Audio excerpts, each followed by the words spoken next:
Taigi šiandien yra 2026, taip, metų ir vasario 14 diena. Ir koks tai yra skaičius pirmiausia?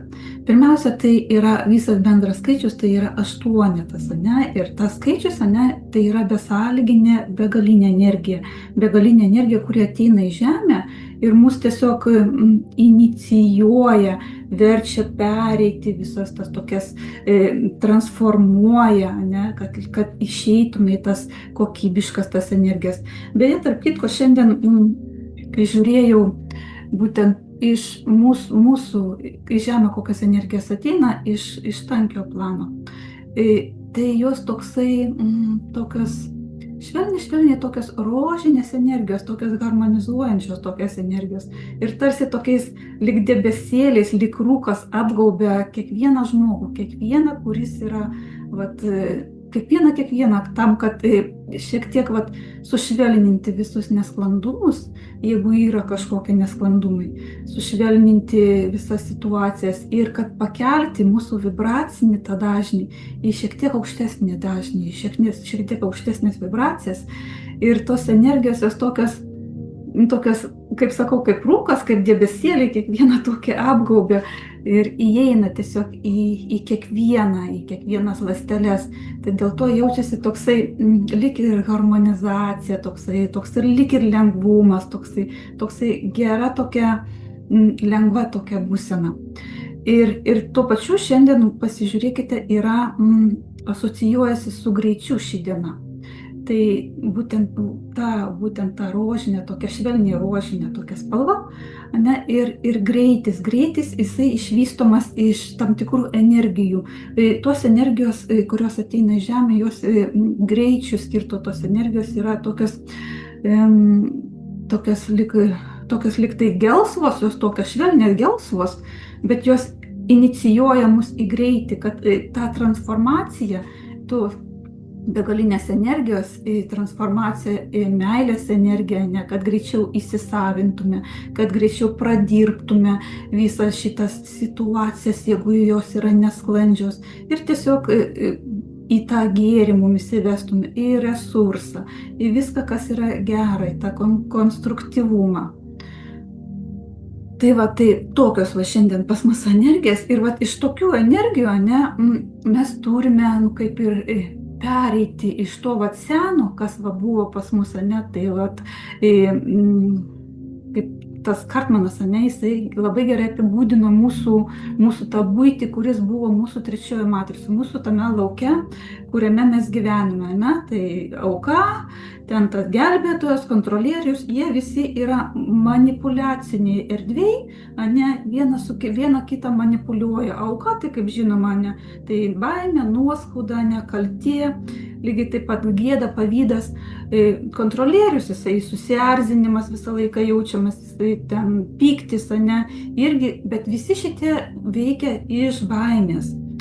Ir taip pat, o šitas gelbėtojas, jisai nori visiems padėti.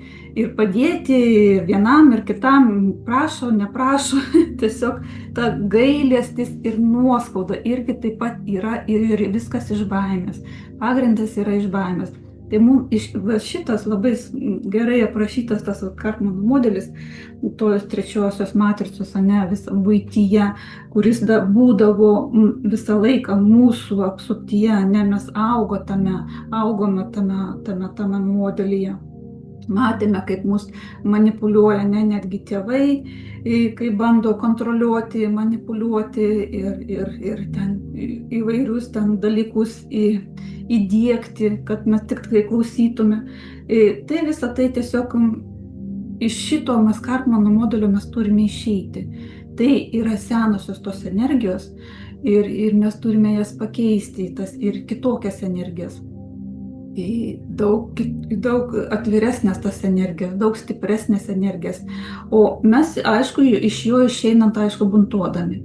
Ir tik tai per buntavimą, tik tai galima iš jo išeiti, nusinulinti tiesiog. Visas tas nusinulinimas daugumą žmonių ir pasaulio dabar jaučiamas. Ir netgi porose netgi jaučiamas. Dažniausiai vat pradeda buntuoti, ar tai vyras, ar tai moteris, kai tas, kuris jau pajaučia, kad nenori gyventi toje erdvėje, dažniausiai jisai tiesiog nori išeiti iš tos erdvės, jis pradeda buntuoti, jis pradeda ieškoti savęs, ieškotis va, tų pažinimo kažkokio. Ir va, energijos, va, tos, kurios dabar yra mūsų žemėje, ateinančios ir ypatingai šiandien, bet ir aplamai dabar, kurios ateina ir perkrauna visą žmogaus sistemą, vien tam, kad žmogus išeitų iš tų sunkių energijų, iš to sunkiaus modelio į konstruktyvumą, į resursą. Ir tik tai resurse galimas jau energetinis papildymas. O tame modelė, kuriame gyvename visą laiką, trečioji matricoje, mes gyvename minusinėme, energetinėme lygmenyje į minusą ėjome. Mes negalėdavom pasipildyti jų energijos, mes kaip ir sukomės kaip rate. Ir sakau, kad tik tai per buntavimą, tik tai per savęs gilinimąsi, savęs atradimą galima išeiti į tą pozityvės tas energijas. Galima išeiti į tas, kurias norime būti tose energijose, kurios tos gerosios, tos tokios gera jose būti, tiesiog malonu. Tai būtent tas energijas ir stimuliuojama, kad žmogus jisai išeitų, pereitų iš tų visų sunkių energijų ir būtent, kaip ir sakau, partneriuose, irgi, kad tos energijos nebūtų tų sunkių energijų. O per atvertą širdies čakrą, per atvertą širdies čakrą ir sąžiningumą. Aišku, sąžiningumas pirmiausia lemia jį kūno švarumas. Tai čia kūnas labai asocijuojasi su tuo, kad jisai švarus, ta prasme, be parazitų, be metalų, nes jie ypatingai įtakoja mūsų tą sąžiningumą, tą mentalinį tą lygį. Jie turi labai didelį įtaką. Bet kai vienaip ar kitaip valantis, tai galima pastebėti, kad jūs einate, jūs pradedate keistis. Pas jūs atsiranda kitos energijos, daug švaresnės energijos, atsiranda tas sąžiningumas, tas atvira širdis, mes norime būti būti tokie atviri vienas su kituo. Ir per tą savo tą tyrumą, dar pastebėkit, pavyzdžiui, kai jūs bendraujate, su kokiu žmogum bebendrautumėte, jeigu jūs bendraujate, jūsų atverta širdis, jūs bendraujate atvirai. Ką galvojate, tą sakote, su atvira širdimi ir tokiu sąžiningumu. Žmogus, gaunantis tą informaciją iš jūsų, jisai visiškai kitaip reaguoja. Jisai reaguoja tarsi priimtų visai kitokį dažnį. Ir jisai į tą dažnį labai lengvai ir nori būti, ir įpuola į tą dažnį, jisai nori būti tame dažnyje, nes tas dažnis jisai yra gana stiprus ir pritraukiantis. Tai būtent tokiu atveju, ir netgi pasižiūrėkite, esant, pavyzdžiui, pykčio reikalams, jeigu kokiams yra susierzinimams, kai mes esame tiesiog nesuprantama, kažko, ar mūsų kažkas nesupranta, ar susierzina, bet jeigu mes išlaikome atvertą savo širdį, tą tiesą, išsakoma, nuoširdžiai, ir pastebėkite, kad ir būtent tas žmogus, tas kitas, kuris gauna tą informaciją, jisai irgi kitaip reaguos. Ir jisai lygiai taip pat, jo širdis lygiai taip pat pajaučia jūsų širdies vibracijas, jo širdis lygiai irgi pradeda atsiverinėti. Ir jisai lygiai taip pat pradeda būti atviras su jumi. Tai yra tiesiog širdies kalba. Ir šita kalba, jinai yra užkurčiama, jinai turi kitą dažnį. Ir tame kitame dažnyje ir vyksta įvairūs tokie stebuklai. Dar noriu pasidalinti tokią istoriją. Aš turiu kolegę, irgi jinai mano kolegė, mes užsiemam abidvi gydymais. Tai tiesiog jinai turėjo tokią, turėjo partnerį, su kuriuo įsiskyrė. Ir kelis metus jinai turėjo nuoskaudą jam, bet jinai kaupė visą tą tokį. Ir jinai mylėjo jį ir kaupė visą tą energiją, jinai kaupė ir norėjo jam įsakyti kažką, bet neįsakydavo. Tas energijos gaunasi toks kaupimas, toksai jos viduje. O kadangi jie įsiskyrė, jie mažai bendravo, tai mažai šnekėjusi, bet pas jie viskas vyko tas kaupimasis. Ir kai jinai paskui pasakė, aš ją patariau, sakau, tu pasakyk. Sakau, bet jinai sako, aš negaliu, aš nežinau, sakau, gal jisai yra vedęs, gal jisai kitą moterį turi. Sako, aš nežinau, aš jį myliu, aš jį galvoju apie jį, bet viskas ten pas mane tiek susikaupė, sako, sako, gal aš taip ir paklausysiu tavęs, kad pasakysiu ir nesvarbu, bus, tegu būna taip, kaip būna. Ir ką savo galvojate, tai aš jai patariu pasakyti dėl ko, įsakyti viską atvirai, visą savo tiesą, ką tu galvoji, tiesiog atverti širdį, būti sąžiningu pats su savimi pirmiausia ir įsakyti tiesą ne dėl jo, bet dėl savęs. Nes ta energija, kuri kaupiama, ta energija, kurie žodžiai tie neįsakyti, ta energija, kuri kaupiasi tavo širdyje, jinai yra užverinti visus kelius, ta prasme, ateityje, dėl ko jinai negalėjo turėti, susirasti kažkokio kito žmogaus ir dėl ko jinai negalėjo kažkokius daryti žingsnius į priekį. Ir būtent ta energija jinai sukasi ir tarsi ardė ją visą iš vidaus. Ir kai toks stebuklas ir kaip ir įvyko, kad jinai kaip pasakė jam, ką jinai galvoja apie jį, dėl ko jie įsiskyrė ir kas vyko, dėl ko kas nepatiko, kaip turėtų, kad jinai, kaip pasakė, kad norėtų būti visai kitokioje pozicijoje partnerių. Tai jisai, žinokit, lygiai taip pat sureagavo, nors jie kaip ir jau metus buvo nesimatę, bet jisai lygiai taip pat sureagavo į jos tokį sąžiningą ir tiesmukišką pasakymą, tokį atvirą, ir jisai lygiai taip pat atsivėrė. Bet toks stebuklingas yra toks veikimas tas, kad kai tu įsakai tą energiją, tu ją paleidi. Ta naikinanti energija, jinai yra dingsta, jinai išeina iš tavęs. Ir jau jinai tada, kai išeina iš tavęs, atsiranda naujas plotas, visiškai nauja erdvė. Ir iš šitą naują erdvę jau tada gali ateiti visiškai kitokios energijos, naujos energijos. Ir tai toks yra ypatingas mūsų atvirumas, nuoširdumas, kai įsakoma tai, ką galvojama ir nesvarbu, kas tai bebūtų. Tai tiesiog svarbus dalykas, kad pakeisti energiją, pakeisti energijos dažnį ir prisipildyti naujomis energijomis. Ir tai davė įtaką jos, tai ir nesvarbu, kad jinai vis tiek su juo, kaip ir jinai tik tai pasakė, dėl savęs jinai su juo įsiskyrė. Vis tiek jinai nebuvo su juo, bet sako, yra dalykas tas, kad kai tu pasakai, kažkas tavyje pasikeičia.